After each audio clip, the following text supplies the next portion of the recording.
preconceito linguístico pode ser explicado como qualquer tipo de atitude que leva uma pessoa a discriminar outra pelo modo como essa outra pessoa fala. Então, existe uma expectativa da parte de cada um de nós de que as pessoas falem de determinada maneira. E da parte das pessoas mais letradas da sociedade, né, as camadas urbanas mais instruídas, existe sempre uma expectativa de que os outros interlocutores, as outras pessoas falem de determinada maneira, né? Claro, mais próximos da própria maneira de falar dessas pessoas. Então, se essa expectativa é quebrada, né? Então, se a pessoa usa palavras que não são daquela própria região, ou se a pronúncia não corresponde àquilo que se espera, né? Então há aí um choque de expectativas e surge o preconceito linguístico, que na verdade, como eu gosto de dizer, é um grande preconceito social, né? Então o Brasil, infelizmente, é marcado por uma hierarquização muito forte da sociedade, né? Existem categorias sociais que sofrem grande discriminação, né? Mulheres, negros, homossexuais, pessoas pobres, né? Então a nossa sociedade sempre foi muito hierarquizada e as pessoas que estão no topo dessa hierarquia, né, as elites socioeconômicas e culturais, elas querem manter essa posição, esse status privilegiado, tentando justamente construir distâncias culturais com relação ao resto da população. E uma das maneiras de fazer isso é justamente por meio da linguagem, né? Então, alguns linguistas dizem que a linguagem funciona como uma espécie de arame farpado, né, para proteger o meu território do resto, né? Então, as chamadas formas de privilégio, as formas privilegiadas de falar são reservadas para uma determinada elite e quem não fala assim acaba sendo vítima desses preconceitos, né? Então, é mais uma das muitas maneiras que nós temos na sociedade de discriminar as pessoas, né? Então, você pode ser discriminada porque é mulher, porque você é pobre, porque é negra, porque é homossexual, porque vem de uma região e não de outra, né? E somando-se a todas essas discriminações, também existe a discriminação linguística que entra nesse conjunto grande de formas de exclusão, né? Então, o preconceito linguístico é muito curioso porque ele está tão impregnado na cultura, ele já se naturalizou de certa forma, que nem mesmo os movimentos que procuram denunciar as outras formas de discriminação se lembram dele, né? Então nós temos assim, grandes movimentos contra o racismo, contra o sexismo, contra a homofobia, mas você praticamente não vê ninguém fazendo movimentos contra a discriminação pela linguagem, né? Então isso se deve justamente a essa formação histórica do Brasil, em que as pessoas que ocupam as camadas privilegiadas sempre tentaram se afastar do chamado povão que não falava do jeito que elas queriam que falasse, né? Então o preconceito linguístico ele é tão impregnado que ele chega a ser invisível, né? Felizmente, de alguns tempos para cá, né, linguistas têm feito um movimento muito grande para denunciar esse tipo de discriminação pela linguagem. É um tema que já aparece em muitos livros didáticos, né? O MEC já espera que as boas coleções didáticas de português tratem da variação linguística e falem, né, do preconceito linguístico, do que ele é, do como se faz. Então é isso, é basicamente isso, é discriminar uma pessoa pelo modo como ela fala, né? É achar que o modo de falar dela é errado. Em outras sociedades em que existem muitas línguas faladas no mesmo lugar, às vezes é uma língua que sofre o preconceito, né? Mas no caso do Brasil, em que a maioria da população fala português, né, são as variedades linguísticas que são vítimas desse preconceito. Então, no Sudeste, a forma de falar do nordestino é considerada pitoresca, engraçada, feia ou errada, né? As camadas sociais com menos instrução formal também são consideradas falantes de uma forma errada, feia, etc. E isso acaba sendo usado como justificativa para você discriminar a pessoa. Não, essa pessoa fala trabalhar, eu não vou querer trabalhar com essa pessoa, não vou dar emprego para ela, né? Ela é burra, ela é analfabeta, como se o não conhecimento de determinadas formas linguísticas fosse suficiente para mensurar a competência profissional, intelectual de uma pessoa, né? Então, é uma forma de discriminação muito séria e que tem que ser reconhecida, combatida, denunciada e explicitada também.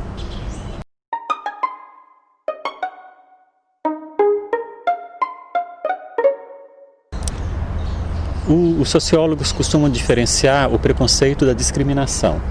É muito interessante, a gente vai aprendendo com o tempo essas coisas, né? Então, o preconceito é uma atitude subjetiva, né?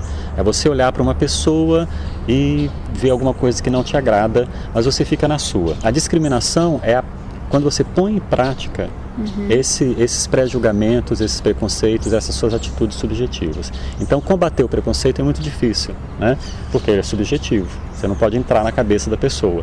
Mas combater a discriminação efetiva, né, a prática da discriminação, esse que é realmente o nosso trabalho. Então, como é que se faz a discriminação pela linguagem, né? É isso, você encontra uma pessoa e por causa do modo como ela usa determinadas formas linguísticas, você acha que ela fala errado, né?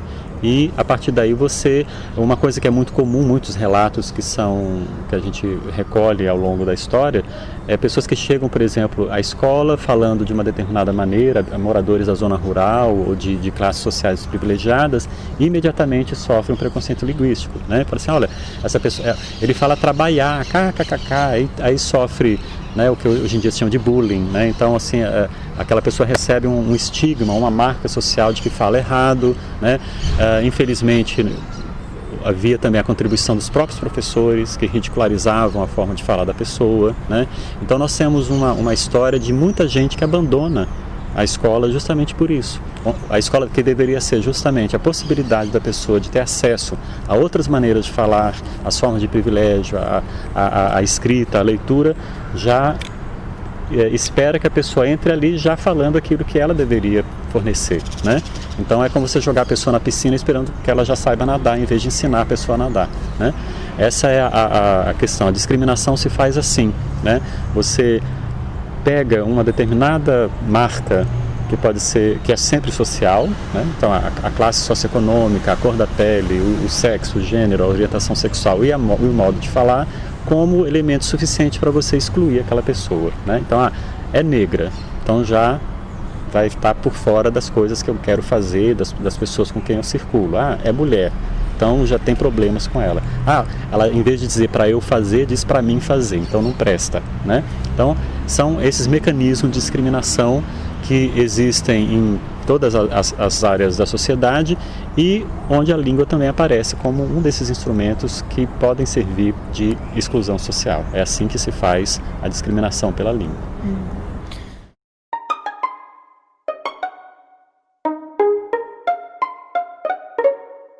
Então, felizmente, né, as coisas têm mudado um pouco, pelo menos em relação à formação dos professores, aos livros didáticos, as coisas estão melhorando. Mas o círculo vicioso que eu costumava definir é justamente isso, né?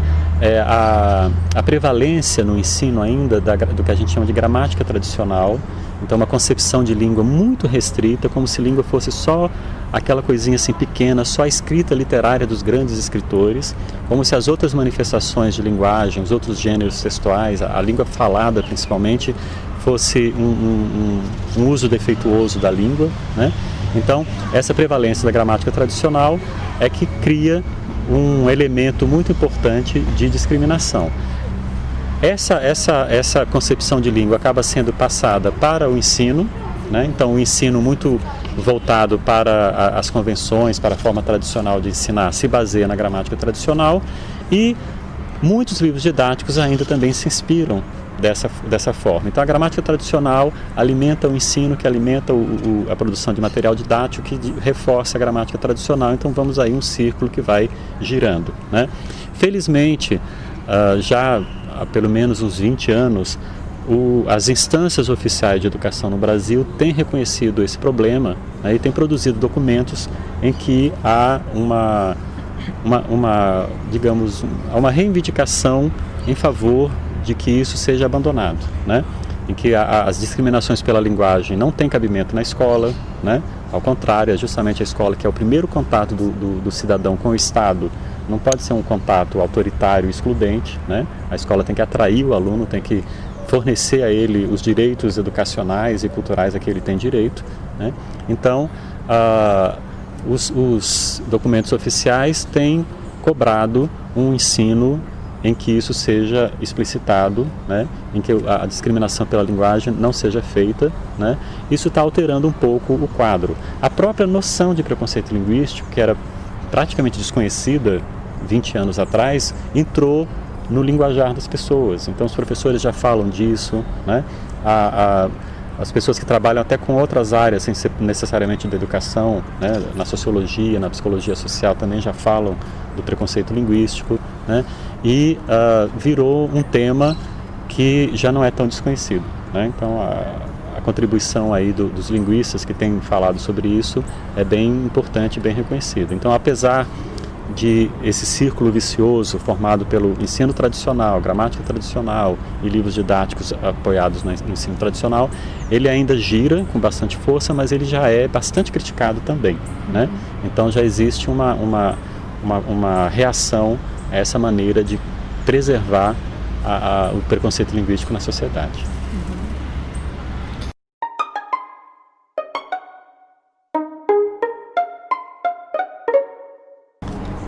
Existe de fato um discurso de gerações, uma geração anterior à minha principalmente, de dizer que antigamente a escola pública era melhor. Por que ela era melhor? Porque ela era para menos pessoas, né? Ela era muito mais restrita. Então, o Brasil era um país com um índice de analfabetismo pleno muito grande, né? A educação, assim como todos os bens culturais, eram restritos, eram reservados para as camadas médias e altas urbanas. Então a educação no campo não existia, né? Mas a partir da década de 60, justamente, né?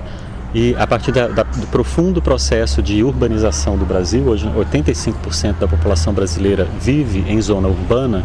Então isso obrigou o Estado, né, a abrir as portas da escola e a fazer o que a gente chama de massificação do ensino, né? Então houve um processo que durante muito tempo foi chamado de democratização do ensino, mas a gente põe entre muitas aspas, porque foi uma democratização muito mais na quantidade do que na qualidade, né? E houve também um rebaixamento muito terrível da própria profissão docente em termos de condições de trabalho, em termos de salários, etc., né? Mas os novos habitantes da zona urbana exigiram que seus filhos pudessem frequentar a escola pública. Se é pública, vamos colocar lá, né? Então, esse mito de que a escola antigamente era boa, porque era para poucos. E o que é para poucos, evidentemente, acaba sendo bom, porque aí você tem uma turma com poucos alunos, né? O professor pode se dedicar mais, etc.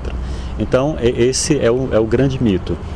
E outras coisas importantes foram também os desenvolvimentos das teorias educacionais, né, das práticas pedagógicas e também as transformações da própria linguística no Brasil, né? Então, os estudos de linguagem entraram com força na universidade e, de fato, revolucionaram a forma de formar os professores, né?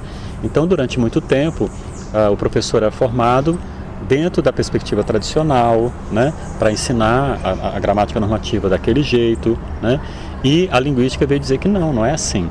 E também, claro, as contribuições da educação, né, da educação em língua materna.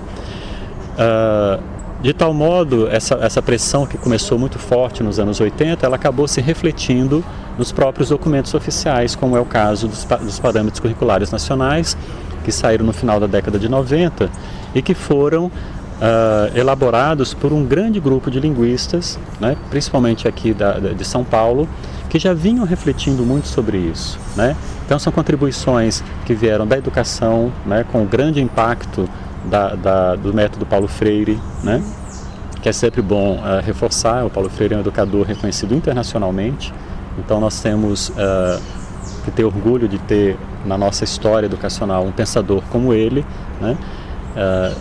É muito curioso, recentemente uma pessoa que foi estudar nos Estados Unidos, foi fazer um trabalho em educação, disse: olha, eu vi muito mais falar de Paulo Freire lá do que aqui no Brasil, né? E isso acontece em outros países também, porque de fato é um método que colocou em xeque o ensino tradicional. Então agora é um ensino realmente para o povo em geral, para as pessoas mais humildes, para as classes favorecidas. E isso não pode ser feito com a mesma metodologia com que você ensinava a língua para quem já era falante das variedades urbanas, né? Então, toda essa mudança social exigiu uma mudança educacional. Então, os parâmetros curriculares nacionais vieram muito formatados dentro desse espírito novo de uma educação linguística progressista e democrática. E outras instâncias também, outros programas do Ministério da Educação seguiram nessa linha. O Programa Nacional do Livro Didático, né? Então as editoras e os autores de livros didáticos se viram obrigados a reformular aquele material que vinha sendo produzido igualzinho durante décadas a fio, né? Porque o Ministério da Educação começou a cobrar que os livros agora falassem de variação linguística, né? Que o livro que tivesse qualquer manifestação de preconceito social seria excluído, né? Então, que tivesse uma abordagem mais centrada no texto, na leitura. Então, isso tudo tem provocado uma mudança muito interessante no ensino, né? Então, apesar de ainda haver muitos focos de resistência, de nós não termos conseguido implementar essa mudança, assim, do modo como nós gostaríamos, muito mais profunda e radical, né, já tem havido bons progressos. E principalmente porque educação é uma política muito longa, né? Então, para o Japão ter alcançado, por exemplo, o nível educacional que ele tem hoje, foi uma coisa que começou lá no século XVIII, quando um imperador falou assim, não, a gente tem que educar esse povo, e investiu muito. Então, a partir daí criou-se uma cultura, né, de valorização da educação, né? A gente ouve coisas bonitas como assim, o professor é a única pessoa no Japão que não se dobra diante do imperador, porque o imperador reconhece a importância da educação, né? Então, não adianta fazer promessas que a educação não vai se transformar de uma hora para outra. Isso realmente é um processo longo, tem que ser uma política de Estado, uma política para o futuro, para muitas gerações, né? E tem acontecido, aos poucos, né? Alguns passos adiante nós temos dado. O próprio fato de discutirmos já em sala de aula as questões da variação linguística, de os livros didáticos trazerem obrigatoriamente uma unidade, um texto, alguma coisa que discuta a multiplicidade linguística do Brasil, de que maneira as pessoas não falam da mesma maneira. Então isso já é um grande avanço. Então eu acho que demos alguns passos importantes nessa direção.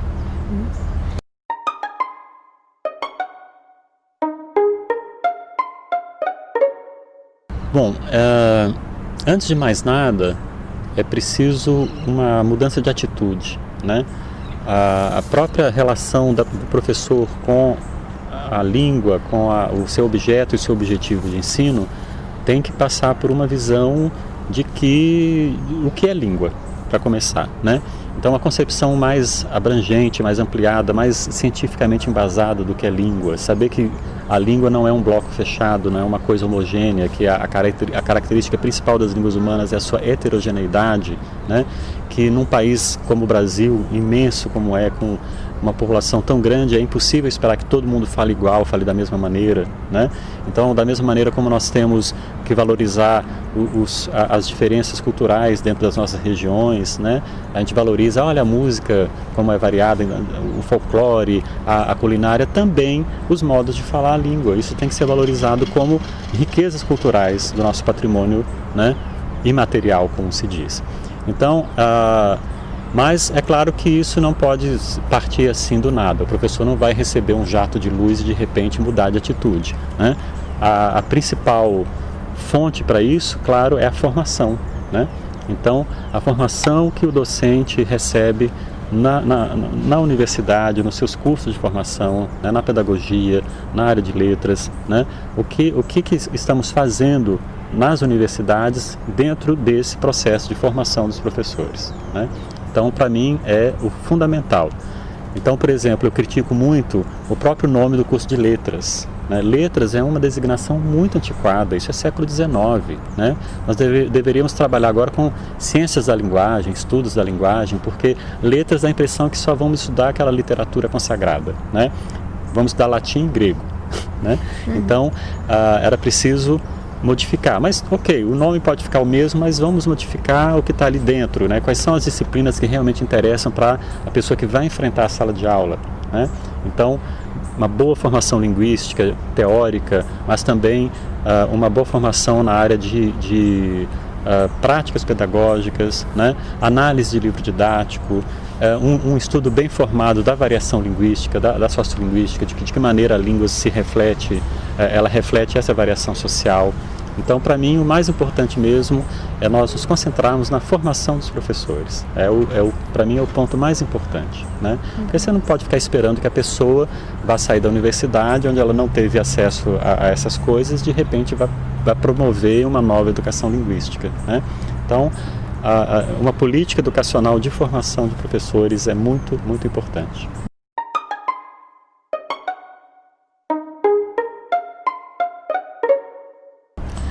Poxa vida, essa é uma pergunta, é uma questão fundamental, né? Quando nós falamos de preconceito, evidentemente a questão ética está totalmente, é o contorno dessa história, né? Tudo tem a ver justamente com o que nós chamamos de cidadania, né? O convívio cidadão, republicano, democrático exige que nós possamos lidar com as diferenças, né? Esse que é o grande desafio de qualquer sociedade democrática, né? Então, nós sabemos que a sociedade é intrinsecamente heterogênea, as pessoas são diferentes em tudo, nas suas crenças, nos seus modos, no seu jeito de pensar, né? Mas essas diferenças não podem de forma alguma servir de pretexto para a exclusão, para a violência física, para a violência simbólica, né? Então é papel do Estado, claro, regular isso para que as diferenças possam coexistir, né? E claro, se forem diferenças que apontam para atitudes negativas, preconceituosas, discriminadoras, violentas, isso tem que ser coibido, né? Tem que haver legislação contra, né? Como tem legislação contra a violência contra a mulher, uma legislação contra o racismo e por aí vai. Então é isso, é o convívio da diferença que é o nosso grande desafio no mundo de hoje, um mundo cada vez mais urbanizado, né, que nós somos obrigados a topar com pessoas que são diferentes de nós. Então isso é o mais importante, é a formação cidadã mesmo, né? Então é a ética no sentido mais amplo, né? Disso de criar relações sociais possíveis, né? Então, mesmo que você não concorde com o modo de ser de alguém, você é obrigado a conviver, a dividir o espaço social com aquela pessoa, né? Então, você tem que reconhecer esse problema e se afastar e criar um modo de agir, né, que não seja prejudicial a esse convívio democrático. Então, o preconceito linguístico está perfeitamente inserido nessa questão ética bem mais ampla.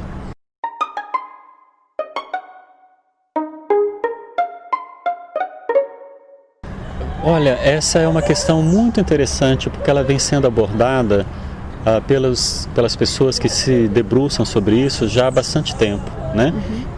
Pelo menos desde os anos 80, de maneira mais específica. O primeiro grande pensamento foi o seguinte: olha, a maioria da nossa população escolar vem de camadas sociais desfavorecidas. Então nós temos que dar a essas pessoas as mesmas armas para ela enfrentar a vida que tem as pessoas das camadas urbanas. E quais seriam essas armas do ponto de vista simbólico e cultural? Seria o domínio do chamado dialeto de prestígio, das variedades urbanas de prestígio. Então isso a gente encontra em livros de pessoas muito importantes na década de 80, como a Egle Frank, a Magda Soares, né, que são bem explícitas a esse respeito. Com o passar do tempo, né, com a evolução das ideias e as pesquisas e a nova formação teórica, surgiu um outro conceito muito mais interessante, que é o conceito de letramento.